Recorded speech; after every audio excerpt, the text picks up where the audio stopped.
this. It's fantastic to see you here, particularly given there are so many things we need to be out protesting out about at the moment. But this is one of the big ones.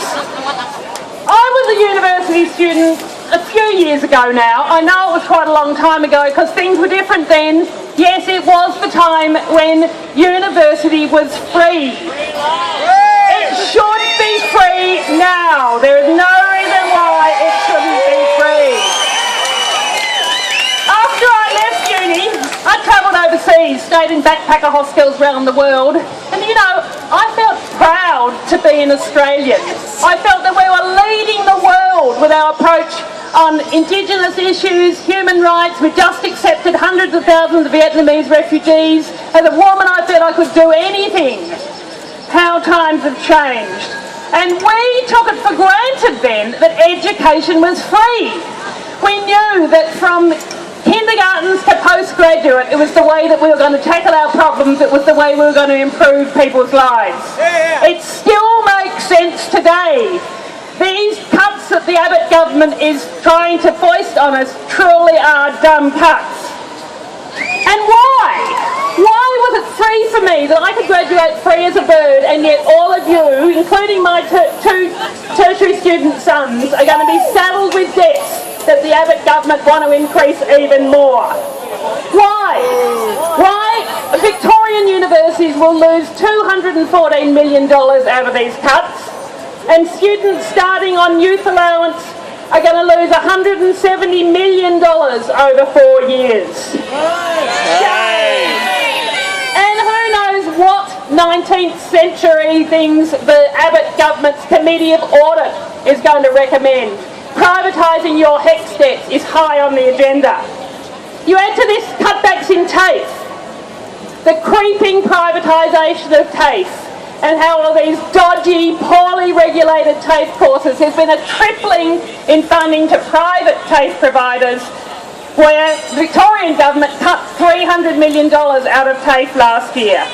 Shame! We did have a big win at the end of last year, however, when at least the Federal Labor Party and the Labor opposition now recognise that these $2.3 billion of cuts were dumb cuts, and they are now opposing the cuts.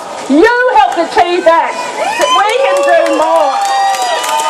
And even Christopher Pine has said that he recognises these cuts are damaging. So the question is, why can't we fund universities properly? It's not because we can't afford it.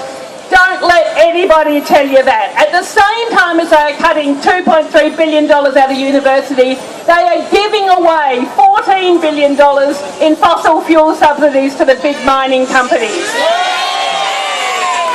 They are planning to abolish the mining tax. They are going to abolish the Clean Energy Finance Corporation and kiss goodbye almost $1 billion in funds returning to the government from that Clean Energy Bank. What sort of short-sighted, dumb things to do are that? Do they really know? Do they really care? Don't they know that 21st century wealth is based on what you know and what you can do with it, not the wealth that congeals in the pockets of a very small number of very wealthy individuals? That type of wealth is not real wealth. That's what leads to financial crises and countries in complete disrepair. So where to from here? I want to let you know that the Greens have your back. I'm going to take my place in the Senate in July, and I am taking you with me. I am going to be there for you, determined to fight for you, determined to boost tertiary funding by at least $1.5 billion over the next 4 years, and to keep fighting to return us to the days when tertiary education was free and to abolish HECS.